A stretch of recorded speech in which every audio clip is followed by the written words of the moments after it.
اعوذ باللہ من الشیطان الرجیم بسم اللہ الرحمن الرحیم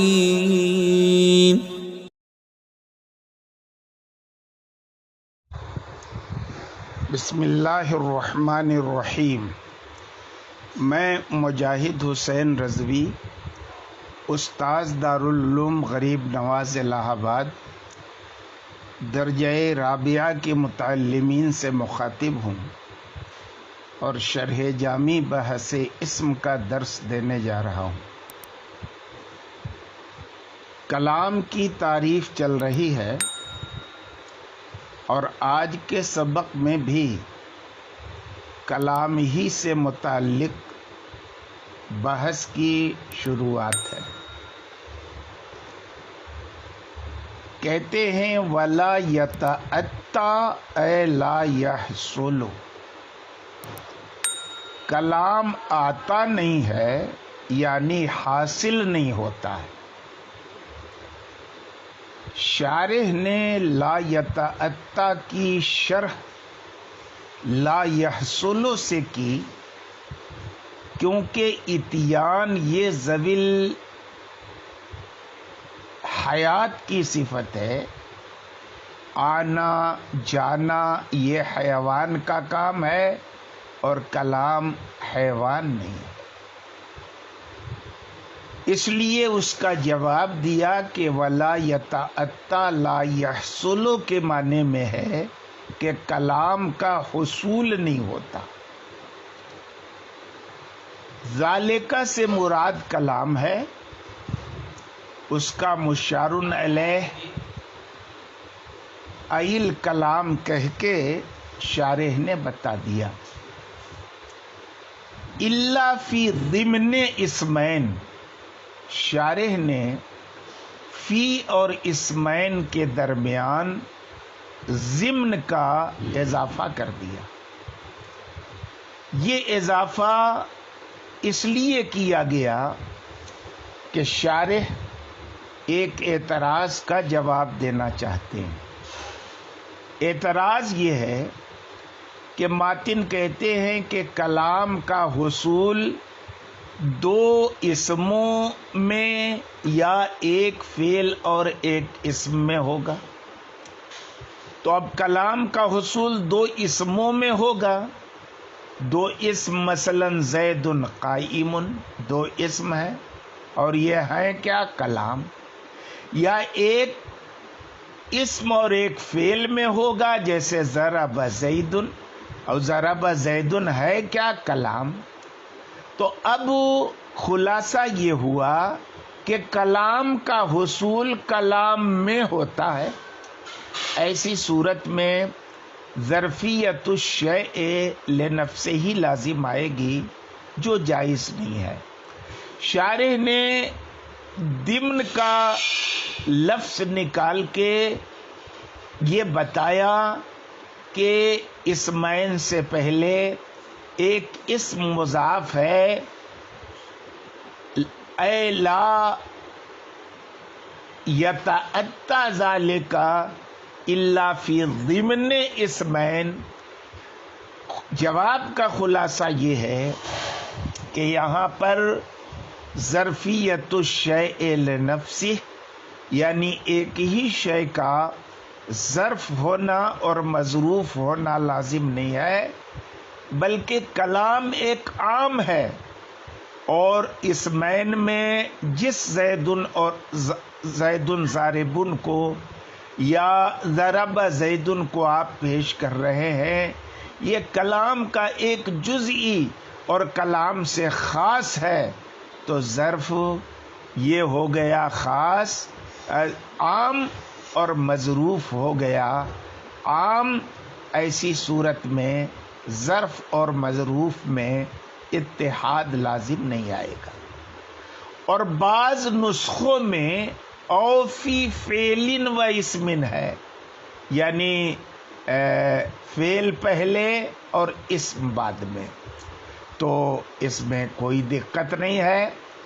فی اسم و فعل میں اسم کو مقدم کیا صاحب کافیہ نے کہ اسم کو فوقیت حاصل ہے بقیہ دونوں اقسام یعنی فعل اور حرف پر، اور فعلن اور اسمن کہنے میں بھی ایک وجہ ترجیح ہے کہ جملوں میں اصل جملہ فعلیہ ہوتا ہے، اور جملہ فعلیہ اس لیے ہوتا ہے کہ اس میں مخاطب کے لیے فائدہ جو ہے جملہ اسمیہ کی بنسبت زائد ہوتا ہے، اس لیے کہ یہاں پر حکم کا زمانہ بھی معلوم ہو جاتا ہے۔ تو کلام کے حصول کی ماتن نے صرف دو صورتیں بیان کی کہ یا تو کلام میں دو اسم ہوں گے یا ایک اسم اور ایک فعل ہوگا، تیسری صورت کوئی بن نہیں سکتی۔ کیوں نہیں بن سکتی؟ کہتے ہیں فَإِنَّ التَّرْكِيبَ الثُّنَائِيَّ الْعَقْلِيَّ بَيْنَ الْأَقْسَامِ الثَّلَاثَةِ يَرْتَقِي إِلَى سِتَّةِ اقسام، کیونکہ دو دو کر کے جو ترکیب ہے عقلی تینوں اقسام کے درمیان، یہ 6 اقسام تک پہنچتی ہے۔ یعنی اسم فعل حرف کو دو دو کر کے آپ مرکب کریں گے تو عقلی طور پر 6 صورتیں بنیں گی۔ ثلاثۃ منہا من جنس واحد، 3 صورتیں ایک ہی جنس سے ہوں گی، یعنی 2 اسم ہوں ایک صورت یہ ہوئی، 2 فعل ہوں دوسری صورت، 2 حرف ہوں تیسری صورت، اور 3 صورتیں اس میں 2 جنس سے ہوں گی، مثلا ایک اسم ہو دوسرا فعل ہو، ایک اسم ہو دوسرا حرف ہو، ایک فعل ہو دوسرا حرف ہو۔ اس طرح سے یہ عقلی اقسام کتنے ہو گئے؟ کل یہ 6 اقسام ہو گئے۔ کہتے ہیں کہ وَمِنَ الْبَيِّنِ أَنَّ الْكَلَامَ لَا يَحْصُلُ بِدُونِ الْإِسْنَادِ، اور یہ بات بالکل جگ ظاہر ہے کہ کلام کا حصول بغیر اسناد کے نہیں ہوتا، کیونکہ کلام کی تعریف میں بھی اسناد داخل ہے۔ ابھی آپ نے پڑھا الکلام ما تضمن کلمتین بالاسناد، اور اسناد کے لیے مسند اور مسند الیہ ہونا ضروری ہے۔ اسناد تو نام ہی ہے مسند اور مسند الیہ کے بیچ نسبت کا، اور جب کلام میں اسناد ضروری، اسناد کے لیے مسند اور مسند الیہ ضروری، تو کہتے وہما لا یتحققان، مسند مسند الیہ کا تحقق 2 اسموں ہی میں ہو سکتا ہے یا پھر ایک اسم اور ایک فعل میں ہو سکتا ہے۔ ان 2 صورتوں کے علاوہ باقی جو عقلی 4 صورتیں نکلتی ہیں اس میں مسند اور مسند الیہ دونوں کا تحقق نہیں ہو سکتا۔ اسی کا ذکر کرتے ہیں کہ وَأَمَّا الْأَقْسَامُ الْأَرْبَعَةُ الْبَاقِيَةُ، رہ گئے باقی 4 اقسام، تو کہتے ہیں فَفِي الْحَرْفِ وَالْحَرْفِ كِلَاهُمَا مَفْقُودَانِ، حرف اور حرف میں دونوں ہی چیزیں مفقود ہیں، کیونکہ حرف نہ تو مسند الیہ ہوتا ہے نہ مسند ہوتا ہے، تو 2 حرف اکٹھا ہو جائیں یا 2 حرف کو مرکب کر دیا جائے تو نہ آپ مسند بنا پائیں گے نہ مسند الیہ بنا پائیں گے۔ اور فعل میں اور فعل اور حرف میں مسند الیہ مفقود ہے۔ کیوں؟ فعل کی وضع مسند بننے کے لیے ہوئی ہے، تو 2 فعل اگر اکٹھا ہو جائے تو دونوں مسند ہی بنیں گے، مسند الیہ کوئی نہیں بن پائے گا۔ اور فعل اور حرف میں ظاہر ہے فعل مسند بنے گا تو مسند الیہ مفقود ہے، اور اسم اور حرف میں دونوں میں سے ایک مفقود ہے۔ کیوں؟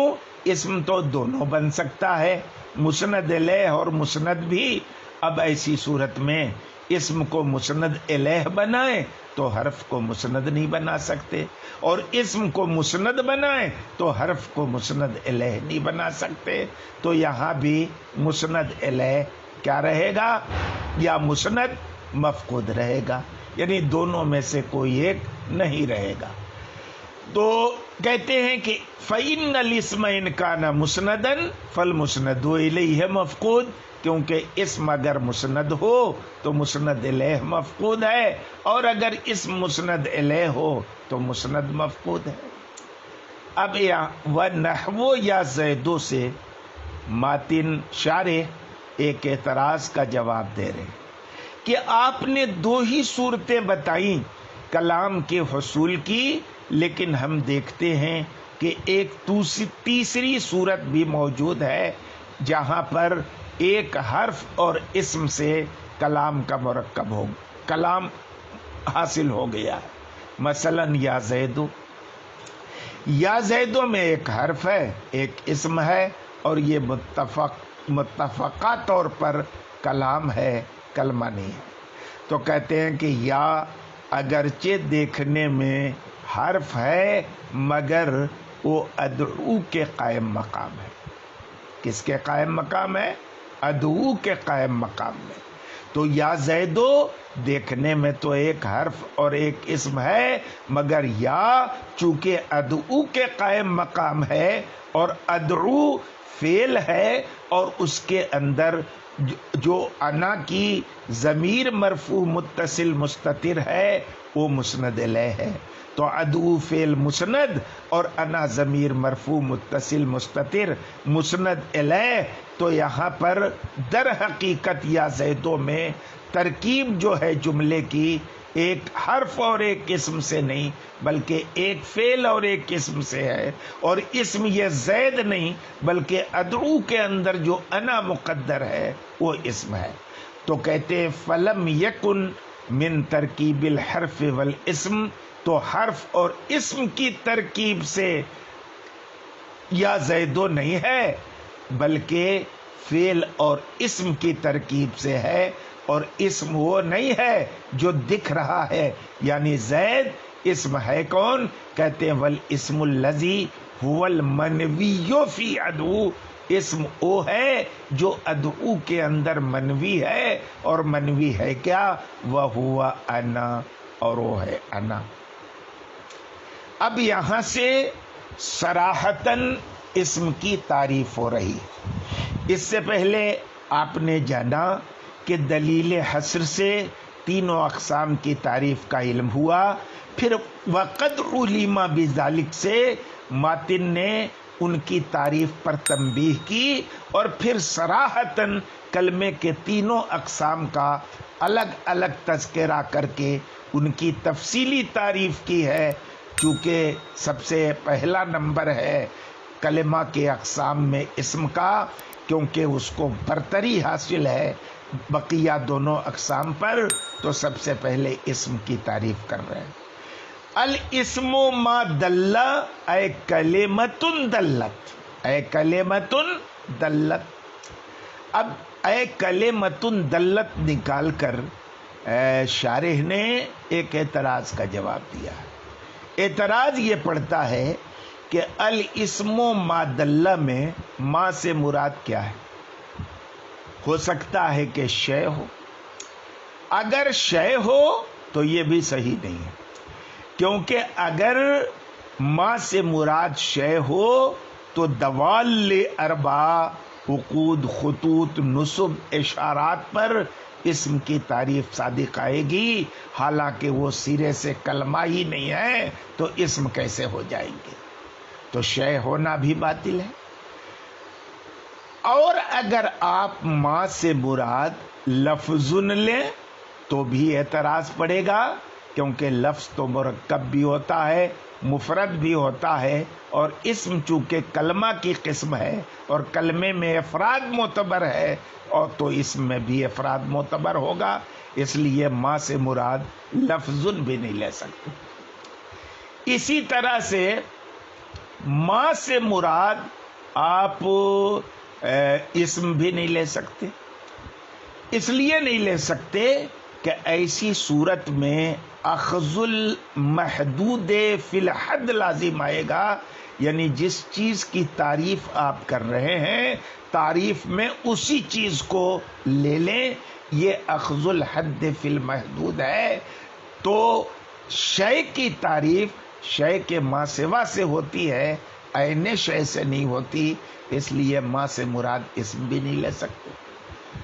چوتھا احتمال یہ ہے کہ ما سے مراد ہم کلمتن لیں، لیکن ما سے مراد اگر کلمتن لیں تو ایک بات تو بن جائے گی کہ اسم کلمہ ہوتا ہے. لیکن جب ما سے مراد کلمہ ہو تو دلہ میں جو ہوا ضمیر مرفوع متصل مستتر ہے یہ مذکر ہے، یہ اس ما کی طرف کیسے لوٹے گی جس ما سے مراد کلمہ ہے؟ تو شارح نے جواب دیا کہ ما سے مراد شے نہیں ہے، ما سے مراد لفظ نہیں ہے، ما سے مراد اسم نہیں ہے، بلکہ ما سے مراد کلمہ ہے. اور دلہ میں ہوا کی ضمیر جو ما کی طرف لوٹ رہی ہے یہ معنی کے اعتبار سے لوٹ رہی ہے، معنی کے اعتبار سے نہیں لوٹ رہی ہے بلکہ لفظ کے اعتبار سے لوٹ رہی ہے. ما کا معنی بھلے کلمہ ہے جو مؤنث ہے لیکن ما لفظ کے اعتبار سے مذکر ہے. اس اعتبار سے دلہ والی جو ضمیر ہے ہوا کی اس کی طرف لوٹ جائے گی. تو کہا الاسم ما دلہ اے کلمۃ دلت، اسم او کلمہ ہے جو دلالت کرے.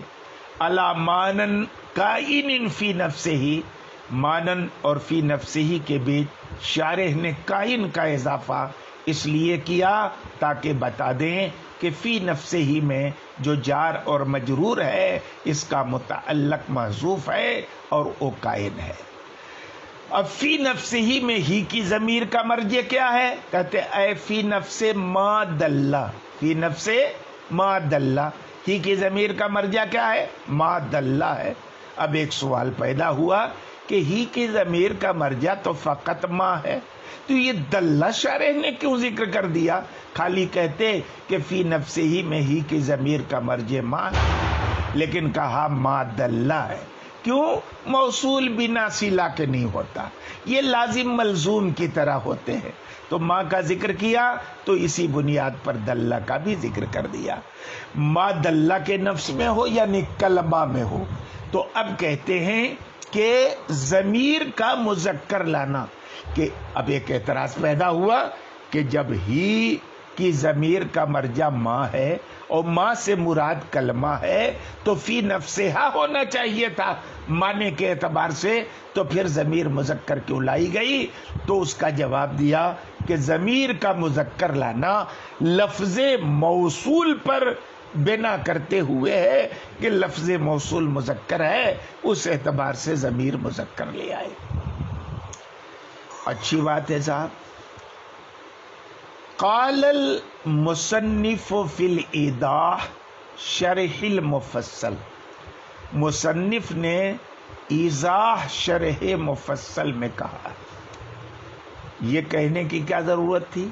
یہ کہنے کی اس لیے ضرورت تھی کہ یہاں پر تو مصنف نے صاحب کافیہ نے ہی کی ضمیر کا مرجع کس کو بنا دیا؟ ما دلہ کو، یعنی کلمہ کو. شارح یہی کہتے ہیں کہ کلمہ کی طرف ضمیر لوٹ رہی ہے، اس ما کی طرف جس سے مراد کلمہ ہے. حالانکہ مصنف یعنی صاحب کافیہ نے جو خود ایضاح لکھی ہے، جو علامہ جار اللہ زمخشری کی شرح کی کتاب مفصل کی شرح ہے، اس میں فی نفس ہی میں ہی کی ضمیر کا مرجع معنی قرار دیا ہے. تو وہاں پر ہی کی ضمیر کا مرجع معنی قرار دیا اور یہاں پر ہی کی ضمیر کا مرجع کلمہ قرار دیا. یہ ایسا کیوں؟ اس کی وجہ تو آگے آپ تفصیل سے پڑھیں گے. یہاں ہمیں یہ بتانا ہے کہ اگر ہی کی ضمیر کا مرجع معنی قرار دیا جائے تو اب ترجمہ یہ ہوگا کہ اسم او کلمہ ہے جو دلالت کرے ایسے معنی پر جو معنی کے اندر ہے. تو یہ تو ظرفیت الشیء لنفسہ ہی ہو گیا کہ معنی ظرف بھی بن رہا ہے اور معنی مظروف بھی بن رہا ہے. تو اس کا جواب شارح نے یہ دیا ہے کہ فی یہاں ظرفیت کے لیے نہیں ہے اور بلکہ اعتبار کے لیے ہے. تو کہتے اے ما دل علی معنی علی مانن بے اعتبار ہی فی نفسہ ہی، اے علی مانن معتبرن فی نفسہ ہی، یعنی اسم ایسا کلمہ ہے جو دلالت کرے ایسے معنی پر جس معنی کا اعتبار بذات خود ہے، نظر کرتے ہوئے اسی معنی کی طرف ہے، اس معنی سے خارج کسی چیز کی طرف نظر کرتے ہوئے نہیں ہے. اب ایک سوال پیدا ہوا کہ فی بمعنی اعتبار لینا یہ ایجاد بندہ ہے یا اس کی کوئی نظیر بھی ہے کلام عرب میں؟ کہتے ہیں ایجاد بندہ نہیں ہے، کلام عرب میں اس کی نظیر موجود ہے کہ فی کا استعمال ظرف کے بجائے اعتبار کے معنی میں ہوتا ہے. جیسے تمہارا قول الدار فی نفسہا حکمہا قضا، گھر کا بذات خود اس طرح کا حکم ہے. مثلا ایک گھر دیہات میں واقع ہو اور ایک گھر شہر میں واقع ہو. گھر میں جو گھر واقع ہے، دیہات میں جو گھر واقع ہے، اس کا بھی رقبہ اتنا ہی ہے جتنا رقبہ شہر میں واقع گھر کا ہے. وہی میٹیریل اس میں بھی لگے ہیں شہر والے گھر میں جو گاؤں والے گھر میں، وہی نقشہ شہر والے گھر کا بھی ہے جو گاؤں والے گھر کا ہے. تو جب میٹیریل برابر ہے، رقبہ برابر ہے، تو ظاہر ہے گھر کا حکم فی نفسہا یکساں ہوگا. لیکن ظاہر ہے قیمت کے اعتبار سے گاؤں والے گھر کی وہ قیمت نہیں بنے گی جو شہر والے گھر کی قیمت بنے گی. کیوں شہر والے گھر کی قیمت بنے گی؟ رقبہ ایک جیسا ہے، میٹیریل ایک جیسا ہے، نقشہ ایک جیسا ہے، ساری چیزیں ایک جیسی ہیں. یہ قیمت میں فرق کیوں ہو گیا؟ کہتے ہیں یہ بذات خود گھر کے اعتبار سے نہیں ہے، بلکہ شہر کے مکان کی قیمت اس لیے زیادہ ہو گئی کہ وہاں پر تجارت کی جا سکتی ہے، وہ اسٹیشن سے قریب ہے، ہاسپیٹل سے قریب ہے، اسکول سے قریب ہے، جامع مسجد سے قریب ہے. یہ خارجی اعتبار کی بنیاد پر اس کی قیمت میں اور گاؤں والے گھر کی قیمت میں زمین آسمان کا فرق ہے، لیکن فی نفسہا دونوں یکساں ہیں. تو کہتے ہیں الدار فی نفسہا حکمہا قضا، اے لا بے اعتبار امر خارج عنہا، یا کسی خارجی امر کے اعتبار سے گھر کا حکم ایسا نہیں ہے بلکہ بذات خود ایسا ہے. اور اسی لیے کہا گیا ہے کہ حرف وہ کلمہ ہے جو ایسے معنی پر دلالت کرتا ہے جو اس کے غیر میں ہو، یعنی غیر میں حاصل ہو، یعنی وہ معنی اپنے متعلق کے اعتبار سے ہو، بذات خود وہ معنی معتبر نہ ہو. انتہا کلام، یہ صاحب کافیہ کی جو شرح تھی مفصل کی ایضاح، اس کی عبارت کا یہاں سے خاتمہ ہوا. لیکن شارح نے یعنی صاحب کافیہ نے، شارح مفصل نے جو بات کہی اس کا محصول کیا ہے، نچوڑ کیا ہے، انشاءاللہ کل کے سبق میں آپ اسے تفصیل سے سماعت فرمائیں گے.